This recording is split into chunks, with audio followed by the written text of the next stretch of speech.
What's going on, everybody? We've got a giant video today. I'm Jabby Kouay, joined by SYNTELL Kouay. Hey, what's cracking, baby? So we're looking at ultimate Jurassic Park pitch meeting compilation. We are prepared to laugh for 37 minutes straight with you guys. Oh. So I'm very excited about this. Full disclosure, I already watched the Jurassic World Dominion pitch meeting sometime back, but I have not seen the other ones, I don't think, because I looked it up on YouTube and I, with my name and all that, and I couldn't find any pitch meetings related to the other Jurassic Park films. I'm very excited about this. If you guys haven't already, do me a big favor, hit the subscribe button, bell icon, a Jurassic favor, hit the subscribe button, bell icon, all notifications, pretty please vote this up, let YouTube know you're enjoying what you're watching. While you're subscribing and upvoting, make sure to subscribe to Pitch Meeting, links in the description below. Click on that, give the original upvote, subscribe to him. But also, did you know that before, hopefully this doesn't become a long conversation before we get into the video, you can skip this part, skip forward if you want, but it's about something interesting, which is fossil fuels aren't actually from dinosaur bones. Did you know that? Oh, yeah, I did know. It's from plants. No, I didn't know that, from algae or whatever. Yeah. I didn't know that until today. I thought, well, I knew about the algae thing, but I thought surely, fossil, the dinosaur bones are certainly part of it. That would be a lot of animals, man, a lot. Apparently a misunderstanding of the whole thing, and fossil has nothing to do with, dinosaur bones. The word means digging. So. Really? Now you just schooled me on that. I didn't know that. Yeah, something Fossil. like that. Let me just fix this one. All right, here we go. So you have a movie for me? Yes, sir, I do. So there's this guy named John Hammond, and him and his team developed a way to create clones using DNA. Wow, so we could use that to save endangered species or make human organs and save a ton of lives? Yeah, I guess he could, but instead he's gonna make a bunch of dinosaurs. What? Yeah, just a whole bunch of big old toothy dinosaurs. An interesting set of priorities, I guess. So why does he want to make dinosaurs? Well, he wants to open an amusement park called Jurassic Park. Oh, and what kind of dinosaurs are in Jurassic Park? Mostly ones from the Cretaceous period. So why don't they call it Cretaceous Park? Because that sounds stupid and I hate it. Fair enough. So anyway, they managed to clone dinosaurs using blood found in mosquitoes preserved in amber. That sounds very science-y. I love it. Yeah, and they also brought back plants that have been extinct for millions of years. How'd they do the plant stuff if the dinosaur stuff was based on blood? Plant blood? I don't know. That doesn't make any sense. Whoops. Whoopsie. So anyway, when they're setting up the park, one of the employees gets killed by dinosaurs. Whoops. Whoopsie. So Hammond's gonna realize that he's playing God and human lives are at risk? Oh, no. Oh, no, he doesn't care about any of that, but he does need to fly in some specialists now to give the park the green light because investors are getting nervous. This guy doesn't have much of a soul, does he? Nope, and so he flies in a paleontologist named Alan Grant, a paleobotanist named Ellie Sattler, and a chaotician named Ian Malcolm. Well, someone dying on the job does not stop a project. It might have been before you lived in LA. When they were building out the metro in North Hollywood and all the way to Long Beach or whatever, people died during the making of that thing. People died on the San Francisco Bridge when they were making that. So these projects still have to go forward. Obviously, it's a little different than Cretaceous Park. Projects will move forward anyway.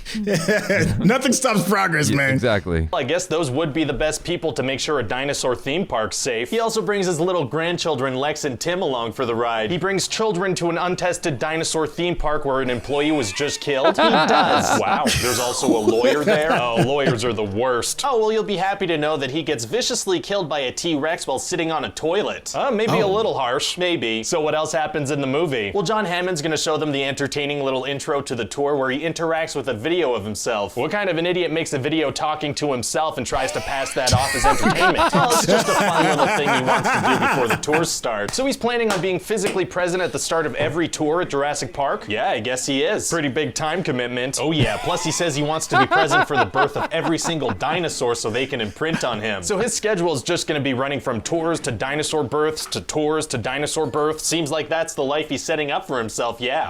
Anyway, there's also a guy named Nedry who works at the park, and he wants to sell dino DNA to competitors. Uh-oh. Yeah, but as he's escaping, he slides off the road and comes across a dangerous dinosaur. Uh-oh again, but he must know exactly how dangerous it is, right? You'd think so, because he's been working at the park for months and months, but he tries to make small talk with the dangerous dinosaur and play fetch with it. What? Yeah, so then he dies. Right, I imagine he would. Also, a bunch of the characters are gonna be on a tour and the power's gonna go out and a T-Rex is gonna break out of its cage. Well, that's not good. It's not, but Alan explains that the T-Rex's vision is based on movement, so if they don't move, it can't see them. Is that a real thing, or did you make that up for the movie? It's mostly made up. I think some lizards might have movement-based vision, though. Oh, lizards kinda look like dinosaurs, I'm sold. Great, so what else happens? Well, the kids don't know about the movement-based vision thing, so they have a little dance party with the flashlight. Seems like something you'd want to avoid even if you didn't know that. Yeah, it seems that way. So anyway, the T-Rex is gonna... These damn kids. So the kids have a dance party with. Yo, and then you see the flashlight. When you cut to them in the thing, I don't know what the hell Lex was thinking. Why was she waving it around like that? Are you stupid? Like, why would you do that? I blame privilege. When you live a life when you're never in danger, Yeah. why would you be scared of a T-Rex? Flashlight party, baby? No, she was scared. She was legit scared. And I don't know what she was thinking. Like, she was waving it around like that. And I'm like, why would you think that's a good idea? I'm trying to think to my youngest state of like, what would you do? Waving a flashlight at the thing is like the last thing I would think to do. Yeah, I mean, this is coming from the same person that refused to look under his bed when he was a kid because, you know, Monsters, Inc. Break in the sunroof of the, even if you didn't know that. Yeah, it seems that way. So anyway, the T-Rex is gonna break in the sunroof of their car, and they're gonna have to hold it up while the dinosaur presses down on them. Wouldn't the full force of a T-Rex kind of snap their arms or crush them or something? They're strong kids, I guess. Sounds that way. So then Alan and the kids have to rappel down the side of the T-Rex enclosure, which is at least like a 50-foot drop. Wait, how did the T-Rex get out of the enclosure if there was a 50-foot drop? I don't know, maybe T-Rexes were fantastic vertical jumpers. Doesn't seem like they would be. Oh well. Oh well. And then they're gonna be climbing down a tree and a car's gonna start to fall towards them. Oh, so they move out of the way and it falls past them? No, they try to climb down the tree faster than the car is falling. What? Yeah, I wanted another action scene here, so I had them do that instead of, you know, moving slightly to the side. Oh, easily avoidable action scenes are tight. Oh yeah. So what else happens? Well, then some other characters are gonna be in a Jeep and barely escape the T-Rex. Oh wow, so T-Rexes were fast? In the movie, we're gonna say that they can run up to 32 miles an hour. Seems like they should be able to easily outrun it in a Jeep. Whoops. Whoopsie. Then Alan and the kids are gonna climb a huge fence, even though the kids could pretty easily fit through it. Interesting choice. And later there's gonna be velociraptors trying to get into a room that the This is like one banger after another in terms of pointing out all the big plot holes in this movie that I love so much.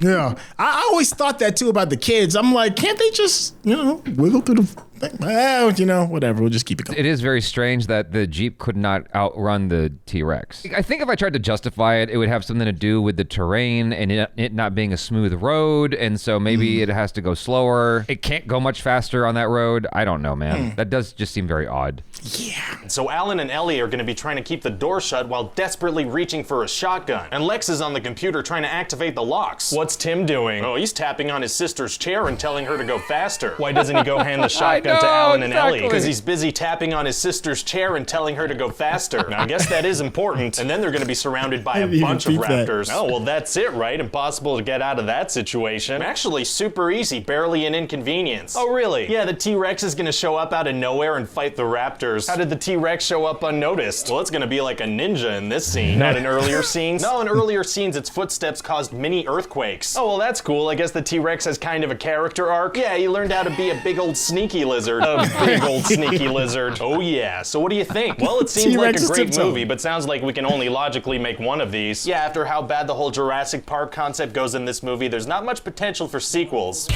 Okay, to be fair, there's lots of things like this in real life, I feel like, where you see something that is like an environmental disaster or whatever, and we just continue forward with it, even though it's harming nature. I'm sure if there was like some epic breakdown one after another at Disneyland and the robots, you know, turn against the people, kind of like that Simpsons episode that made fun of Disney World, I suppose that would be the end of Disney World. A little bit, you know, global massacring of kids on a beloved park might drop your stock prices. Yeah. So, you have a Jurassic Park sequel for me? Yes, sir, I do. Very, very exciting. So what happens in this thing? Well, you know how in the first movie the dinosaurs kept trying to eat the children, but they never got to? Yeah. Well, I figure it might be nice if at the beginning of this movie they, you know, get one. Oh my god. Yeah, I mean, they work so hard, I figure we'll throw them a bone of the child. That's okay. So anyway, later we see Ian Malcolm, right? And he gets called to John Hammond's mansion. They're both from the first movie. They sure are, sir. And Hammond is like, guess what, Ian? It turns out there was another island this whole time. Whoa, you'd think he would have mentioned that to him in the first movie. You'd think so, but no, because they only use this island for breeding and raising the dinosaurs, and then they bring them over to the other island. So that laboratory from the first movie with the eggs and stuff, that was hopefully forgotten by everyone in the audience. Gotcha. So anyway, Hammond is He's like, my nephew took InGen from me and he wants to go to this island and grab some dinosaurs from there. Uh-oh. So he's like, I need you to go to the island with a team and take pictures of the dinosaurs so there's public interest in keeping them there. So who's on the team? Well, he already has a tech equipment guy and a photographer and a paleontologist. So why does he need an expert in chaos theory there? Well, because he was in the first movie. Right, yeah. But I mean, it's gonna be hard to convince him to go after what he went through in the first movie. Actually, it's gonna be super easy. Barely an inconvenience. Oh, really? Yeah, because see, it turns out that Hammond already sent Ian's girlfriend there. She's there right now. She's the paleontologist, Sarah. She went by herself to a dinosaur island despite knowing what Ian went through and the trauma that probably caused him. Yeah, because see, the thing about Sarah is that she's, you know, the worst. Oh, she is. Okay. Yeah. So Ian goes to...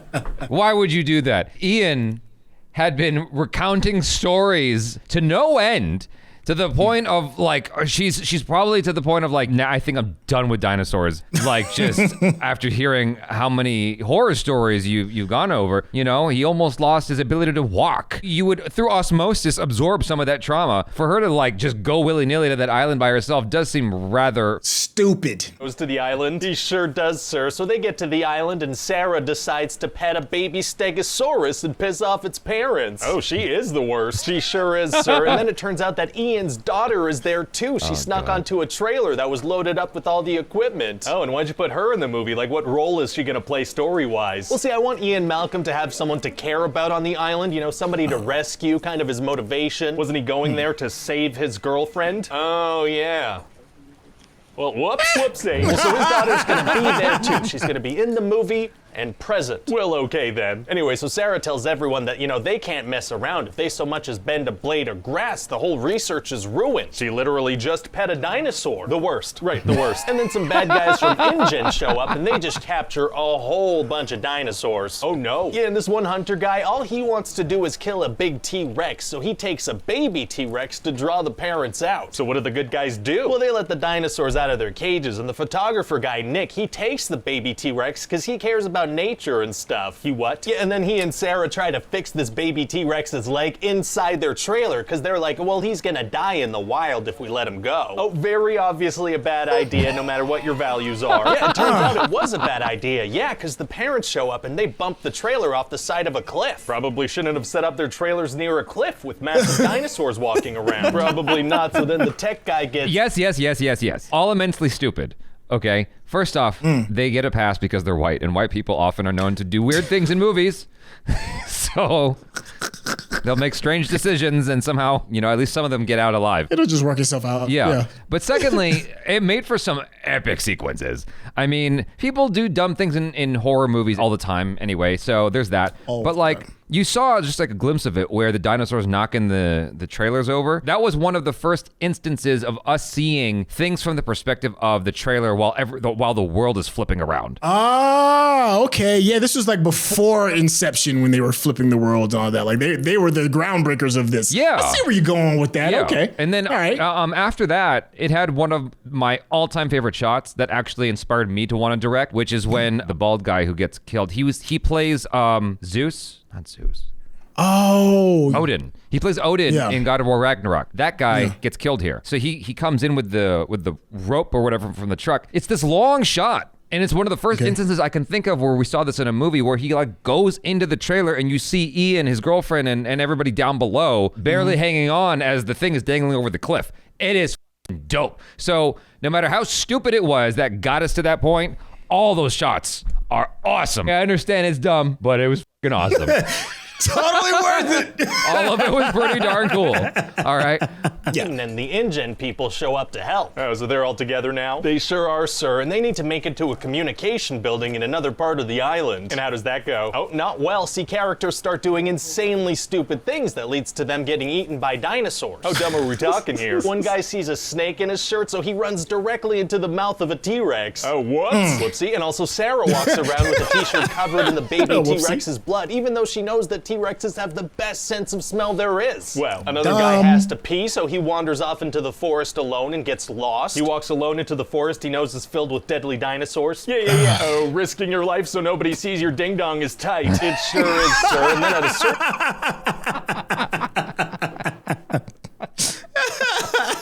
It was like a horror movie scene. Like, don't go in the closet. Like, why are you walking out there by yourself? You know how this is going to end. Yeah, good entertainment, though. Again, that scene was traumatic as a kid. That scene was so intense of the little dinosaurs like nibbling on his face, and I just remember this shot of him pulling the little dinosaur off of his lip as it's like pulling on his lip.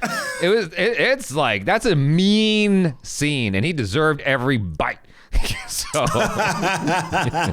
sir, and then at a certain point, we're just gonna get rid of all the extras by having them walk through some tall grass that has raptors in it. Oh my God, well how did the main characters get through? Well, when they walk through, there aren't any raptors. Why? Unclear. That works. But later on, they are gonna run into some raptors, and Ian's daughter is gonna kick one out of a window using gymnastics. What? Yep, she knows gymnastics, so she kicks a raptor out of a window, and it gets impaled, and then everyone's happy. They put everybody's lives in danger to save a T-Rex, but now they're happy about a dead raptor? That's right. Very inconsistent values. And so then a helicopter shows up and they leave the island. Wow, well, you know what? That's definitely a fun movie, and I think. And then later in San Diego. Wait, what? Well, they're all in San Diego later, and a cargo ship crashes. Really felt like the movie was over. Well, it's not. We're gonna tack this thing on. Well, okay then. So they go on this boat and they see that the whole crew has been eaten by a T-Rex. What? Where's the T-Rex? Well, it's locked down in the cargo hold, and they accidentally set it loose when they get on the boat. So it killed everybody on the boat and then got back in the cargo hold and closed the door. That's what we're going with. And so then this T-Rex rampages around San Diego for about 10 minutes and then gets back in the cargo hold, and you know, that's it. Oh, well, okay.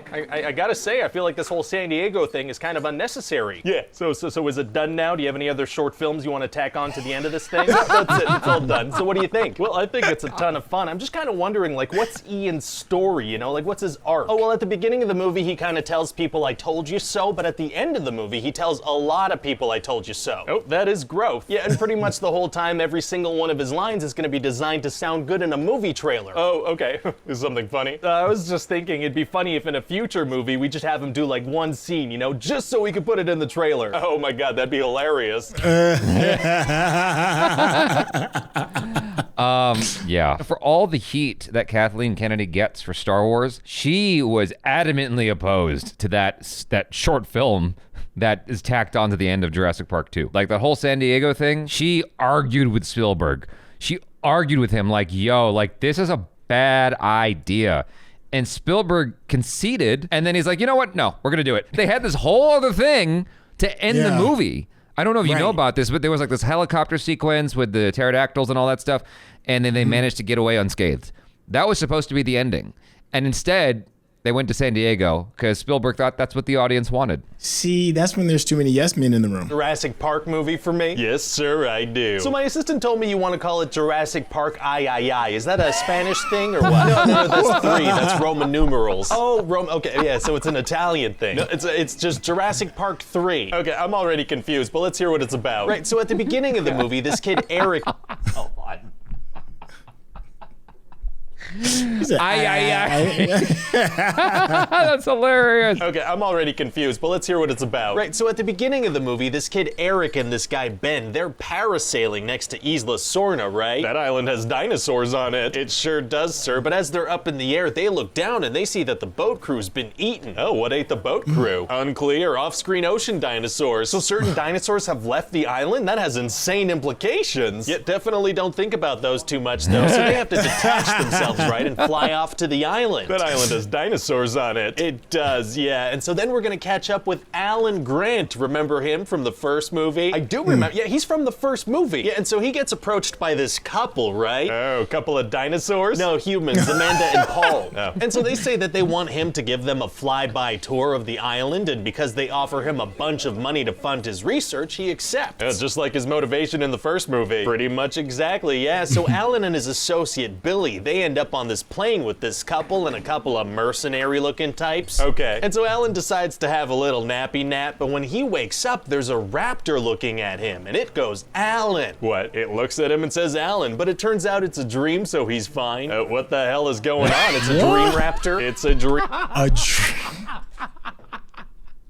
And dream rappers are never extinct. They're never endangered, just in case you were wondering.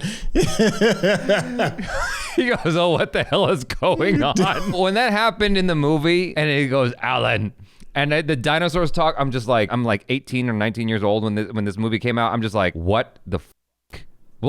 What? We are just getting started. We have a whole movie to go still. What is happening?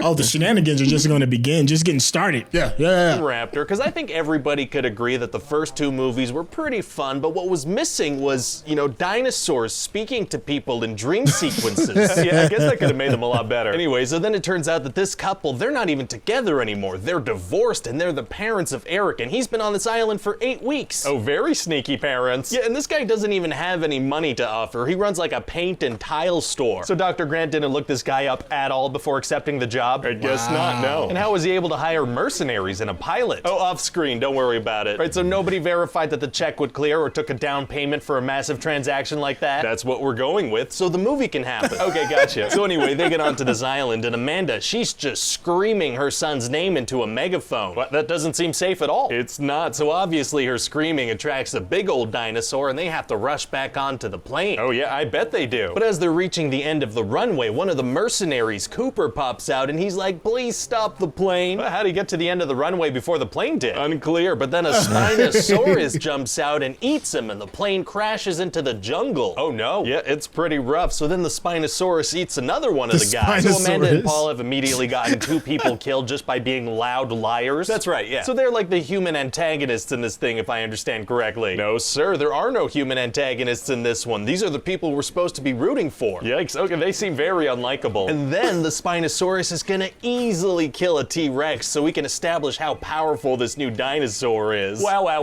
Yeah, if you thought they were going up against something in the first 2 movies with a T-Rex, you haven't met the Spinosaurus. Oh boy, so what's up with the Spinosaurus? What's its deal? Well, it's a big dinosaur. It's a lot like a T-Rex. Oh, okay. So anyway, they find Eric's camcorder, but the batteries are dead. But luckily, this guy Udesky, he has a maglite, so they just use the batteries from that. Wouldn't a maglite use different batteries than a camcorder? There are different kinds of batteries? Yeah, a lot of different ones. Oh, that's why my remote doesn't work anymore. So what do they see on the camcorder? Well, they see that Eric survived the crash, right? But then they stumble upon Ben's corpse, so Amanda, she runs off into the jungle screaming, because that's her boyfriend. Oh, she freaking loves screaming. She sure does, sir. So then they find some raptor eggs, so everybody's like, oh, that's not good. So what do? Well, they go into this old lab building, and this raptor pretends to be dead in a tank of formaldehyde, and then he pops out and scares them. The raptor understands that formaldehyde is used to preserve dead raptors in tanks, and so he pretends to be one. That's what we're going with. They're very smart creatures with a solid understanding of tissue preservation techniques, I guess. So what happens next? Well, the group runs away and they all get split up and Udesky dies. Oh, no, battery guy. Yeah, and then Alan stumbles upon Eric, who, as it turns out, is still alive. Wow, how did he survive? Well, he found a bunch of supplies and he has a thing of T-Rex urine. What? How did he get T-Rex pee? Oh, well, Alan asks them the same thing and he's like, oh, you don't want to know. Okay, but how does he get it, though? You don't want to know. But I do. I would like to know. Oh, well, crap. Hopefully nobody else does, because I don't have an answer to that. Well, okay then. So what happens next? So everybody reunites at this big fence barrier thing, because they all heard the ringtone from Paul's satellite phone. Okay. But it turns out that Paul doesn't even have his phone. The Spinosaurus swallowed it, and he's just standing there looking at them. How does this dinosaur sneak up on them? Doesn't he shake the ground with every step like the T-Rex? Every time, sir. Except this time, because I want the characters to be surprised. Fair enough. So why is it still chasing them? Well, I mean, it's... Okay, he didn't address it, but there, like, it would be impossible to hear that ringtone in the dinosaur's belly. It's a lot of flesh for that ring to go through. When I watched the movie, I was like, how? The kid reunites with his dad, and he's like, I heard your ringtone. Why was the ringtone making any noise? Like, the assumption then is that the dinosaur made it ring with his stomach. Unless someone wants to explain to me in the comments something I'm not understanding. Apparently, the director of this film, I believe, was the AD on the first 2 Jurassic Park films, if I'm not mistaken. Talk about an upgrade. Yeah. Wow. And so he had actually asked Spielberg, can I direct the second one? And Spielberg, who by the end of Jurassic Park kind of hated Jurassic Park, was like, you know what?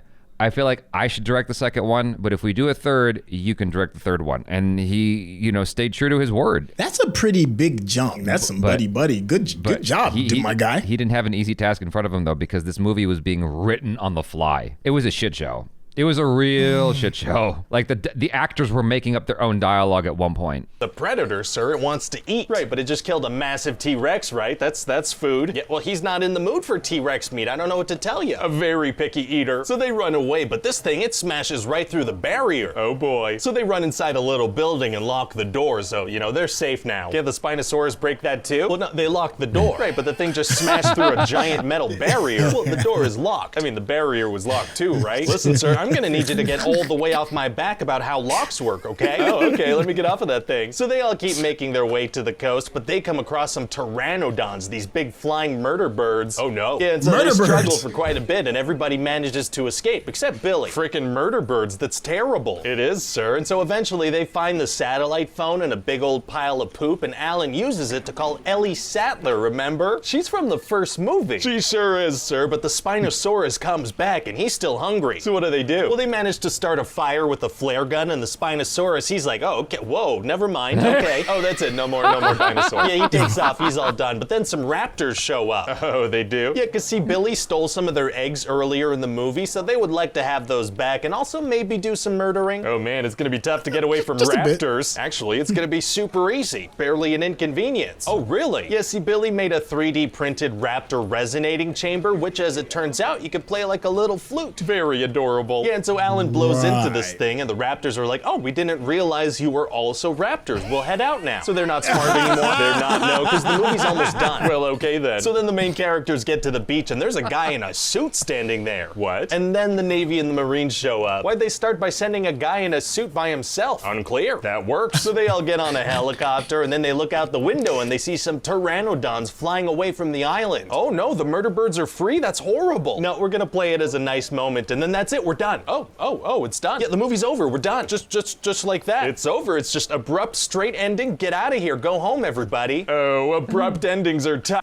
So you have the new Jurassic script? Yeah, so let's start with the title. I know you wanted to go big on this movie, so what's a big step up from a park? I don't know. Oh, we're in the next one now. That was... Yeah, no, that's what I'm saying. That cut was brilliant, absolutely brilliant. Well played, sir. I think that was one of the Jurassic Parks I think I only saw once. I only saw that one just the once. Yeah, I only watched it once, but it left an impression on me of bad. It was just like, whoa, what is this movie? And I was wondering the same thing. Like, the birds are leaving the island. Like, isn't that not good? Why is John Williams playing positive music right now? What is happening? And that's not murder music. Yeah. Not Jason and Freddy's coming music. Just welcoming. Yeah, the murder birds. I think it has a lot to do with what you said with the director just kind of like being overtaxed. And they was like, yo, whenever you find any moment for us to stick a fork in this thing, you let me know and we are done. That's a wrap. I thought checks in the mail. That shit was awesome when he plays the pipe of the raptor. The raptor's like, oh, I didn't realize y'all are raptors. I guess we out. You have the new Jurassic script? Yeah, so let's start with the title. I know you wanted to go big on this movie, so what's a big step up from a park? I don't know, the world? Yes, exactly. That's your title, Jurassic World. Yep, nope, you guessed it. That's the title. You figured it out. So the whole world is filled with dinosaurs? That might be a little too big. No, it's not the whole world. It's a fully operational theme park. Oh, so the park is up and running. Exactly, and since it is a theme park, I thought maybe that could be a natural way to incorporate some product placement if you want. Perfect, because I already have a couple of those lined up. Oh, like what? Oh, just a couple like Beats by Dre, Starbucks, Converse, American Airlines, Coca-Cola, Samsung, Pandora, Margaritaville, Hilton, Triumph, Verizon Wireless, Columbia, Nissan, Nike, Oakley, IWC, Ben & Jerry's, Brookstone, IMAX, Mike and Ike, and like a crap load of Mercedes. Like if we could get a solid minute or two of Mercedes logos up on the screen, that would be awesome. Oh, okay. Too much? Tell you what, I'll just have a character crack a joke about product placement. That way people can't complain. Exactly, so now it's like a self-aware joke. I love it.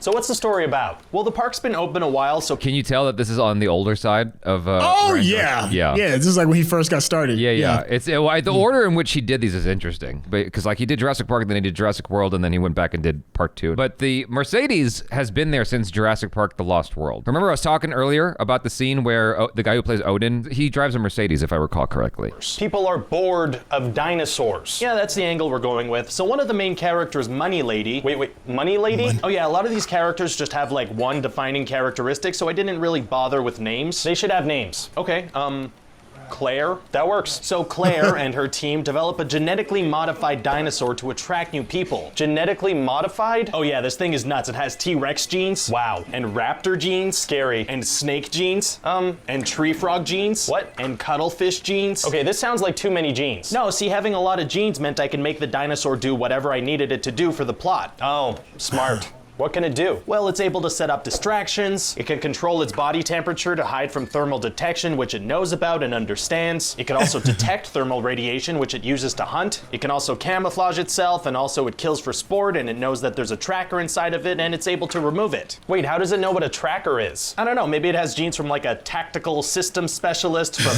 the FBI or something. What? SEAL Team 6 genes? I don't know. What I'm trying to say is that it's a very smart, borderline magical monster. Okay, so if this thing has all those abilities, it must be impossible for people to hide from it. Actually super easy, barely an inconvenience. Really? Yeah, well it can't really see, so it can do all those things, but it can't see? Exactly, so if they just kind of stay still, it has a hard time finding them. That's very convenient, super convenient. It works several times. So I'm guessing this thing gets out of its cage? It does. And so Claire evacuates the park?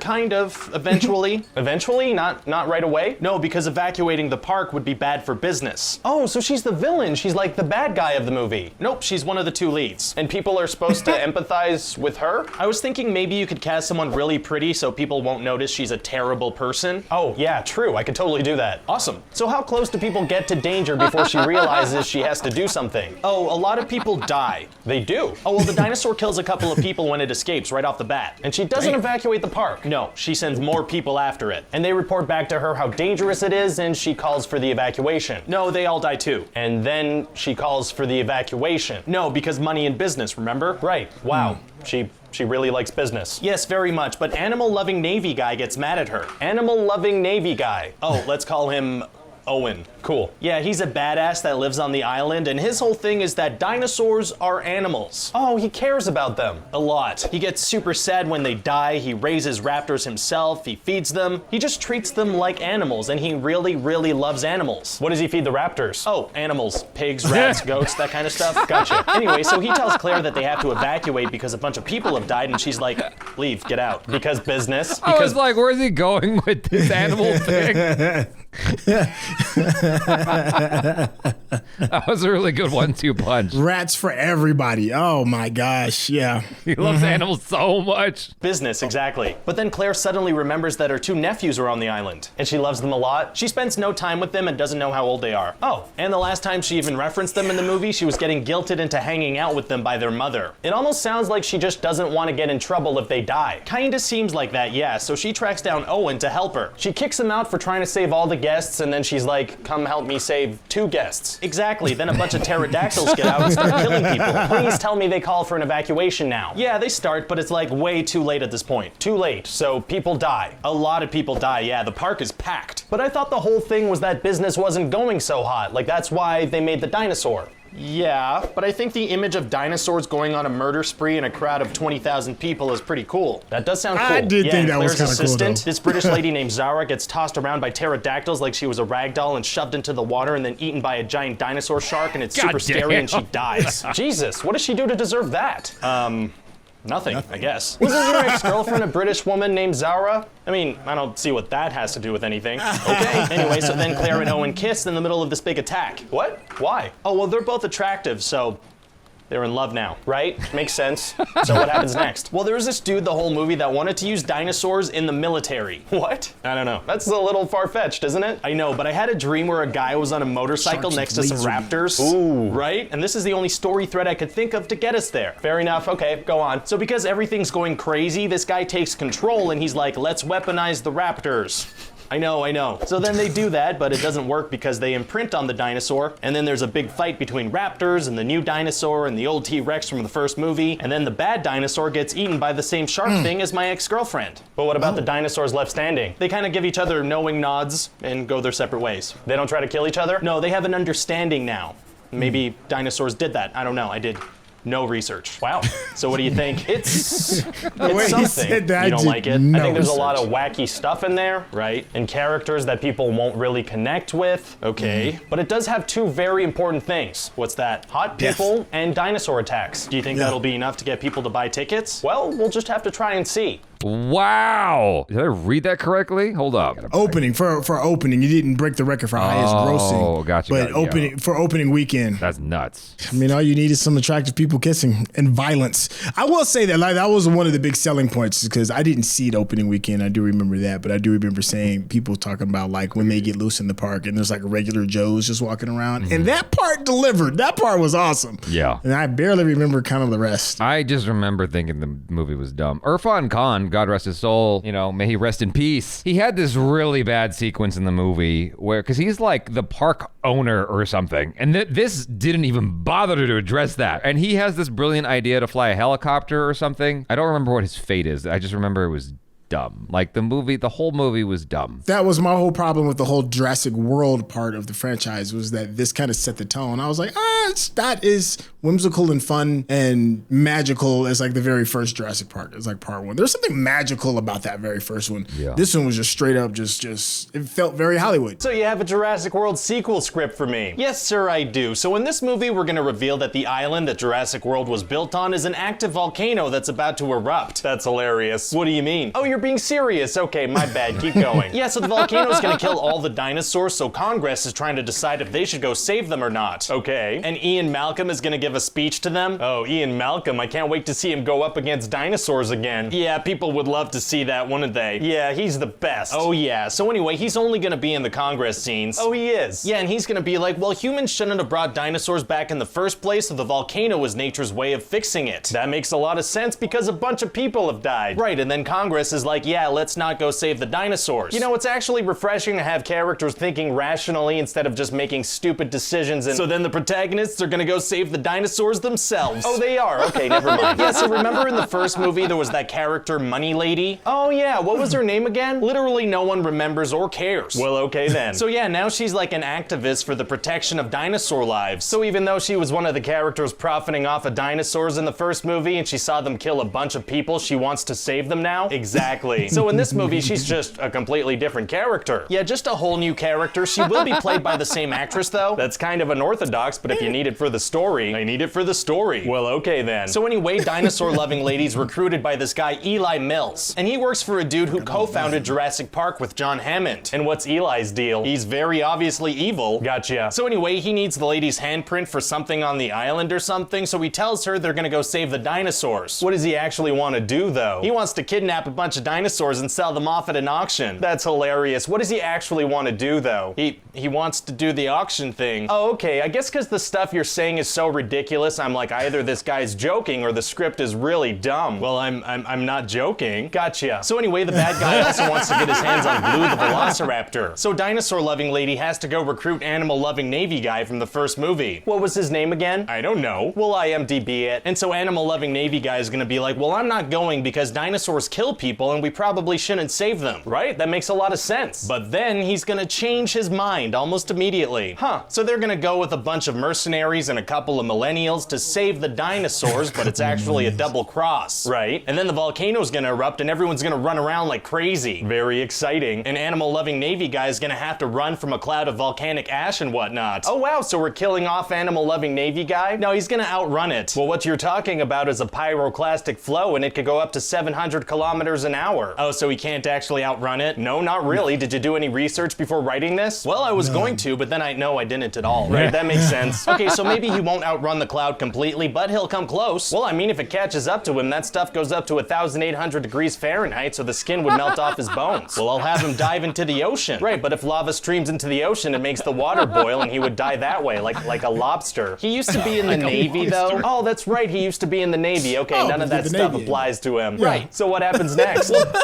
Yo, damn. All that science. That damn thing. that annoying, pesky little thing, science. Facts. What the hell? Go away, facts. Nobody wants you melt here. the flesh off his bones. But he's a Navy guy. Oh, yeah, that's right. You guys are tough. Exactly. Yo, but the sequence he's talking about had a dope shot. That was the one thing. Because everything he's describing right now, I'm like, wow, I don't remember this movie at all. I don't remember this movie in the slightest. That auction, I remember, and thinking, wow, this is dumb. There was this shot in this scene where it's like one long take underwater.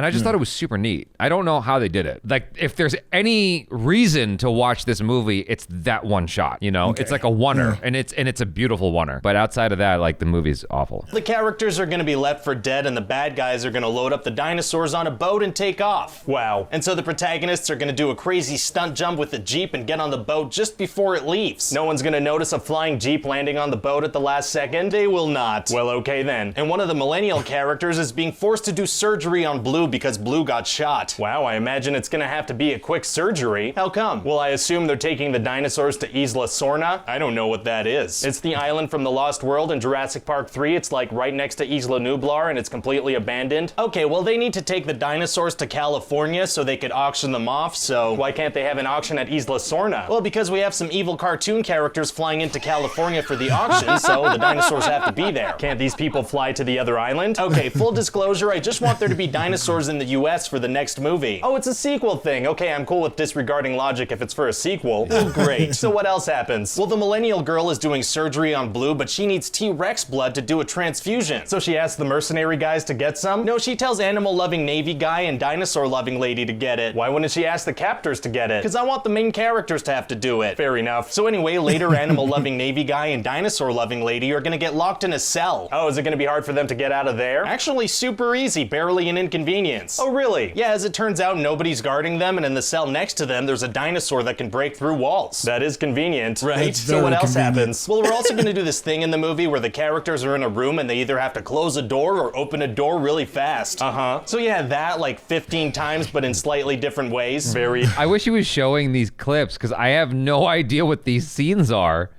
Yeah, like he's I talking remember about that dinosaur with the weird looking head, a helmet on his head. I don't remember this stuff. Like the scene of them being captured and whatnot. I cannot remember that. I do remember that part feeling like a puzzle in a video game. The thing had to hit the door while they had to get out and unlock a certain kind of thing, and you know what I mean. Like you're playing the video game, and you have to solve the puzzle for a cinematic sequence. I don't understand how much red tape there is to get a good script off the ground when you're just starting in this industry, when no one knows who the hell you are. Like you have to have the most banging script just to get a hello from a producer and to get rejected, or for your thing to end up in development hell or, you know, on the blacklist.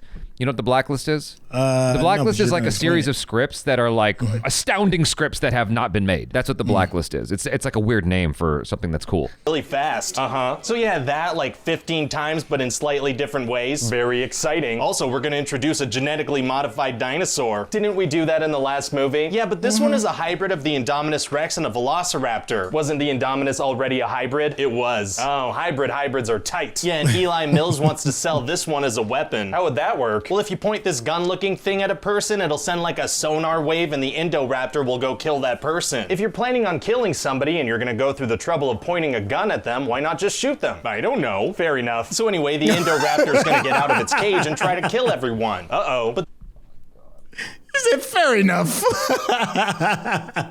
Yo, you better love this. That is highly inefficient. I don't remember this. I must have phased that out of my head because it was so dumb. Yeah, no, not the hybrid of the hybrid. hybrids. That actually, you know, okay, he's making fun of all that. If you look at everything we do now, the hybrid of the hybrid things actually, that tracks with just how we are as people. People being bored of, from the first movie, people being bored of dinosaurs. So they got to come up with a new kind of dinosaur to get people excited. They have to find new things to get us excited about this. It's like, this is so cool. And they got to keep reinventing it to get us excited about it. I can imagine a world where we're bored of T-Rexes. And so we got to like reinvent them and make them a hybrid to get us pumped to go back and see like this new fandangled dinosaur thing, right? But this notion that you have a weaponized dinosaur where you're aiming a laser thing at a target and then the dinosaur goes after it, it's like a Gold Ruberg invention, you know what I'm saying?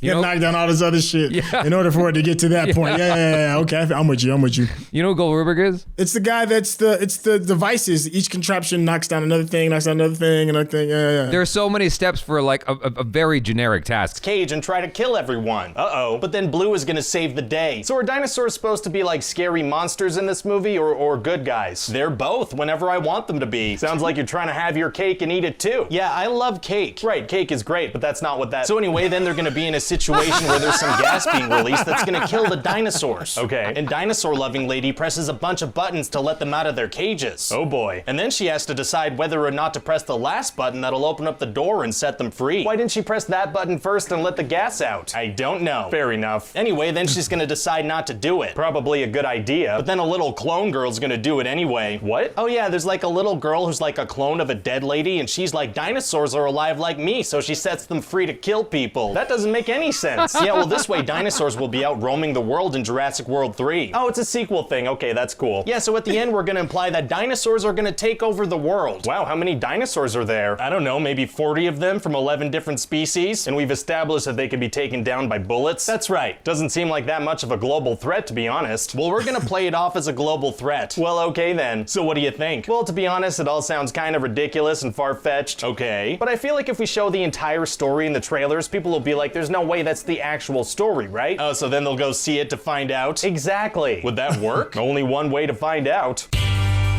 Wow. Wow. But he talked about the thing, the button, like I forgot that it was a clone, but she pushes the button and then all the dinosaurs get out. All about that one. But now I do have to admit, I have not seen the very last one. Oh, well then we shouldn't do the... Oh, I don't mind it being a spoiler. For this, yeah, I wasn't a huge Jurassic World fan to begin with, so I don't mind the spoiler. Okay. You should watch Dominion, and then yeah, like you should watch Dominion. You should watch it. It's terrible. That's why I didn't watch it. Yeah. I knew. As soon as after I saw this one, I was like, I'm done with World. I was done with World from the first one, and then I had to go see the second one, and I was like, I'm not going to subject myself. Nah, but you know, a little toke or a little drink. Yeah, I think it'll be a decent time, especially at home where you can stop if you need to.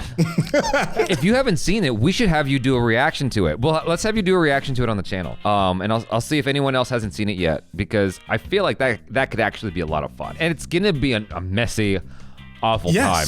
Yes, it is. Bring your bib and it'll be okay.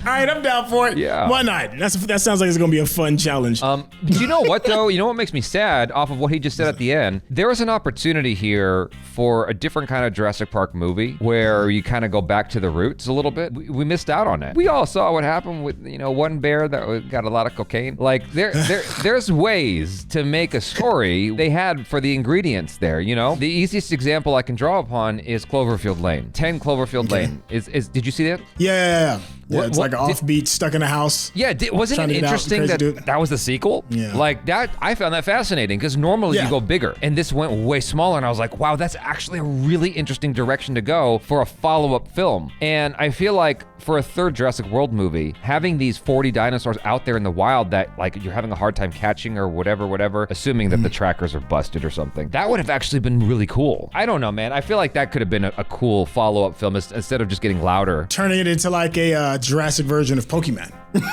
Sure. Father and son going out to capture out. Gotta catch them all. No, stupid.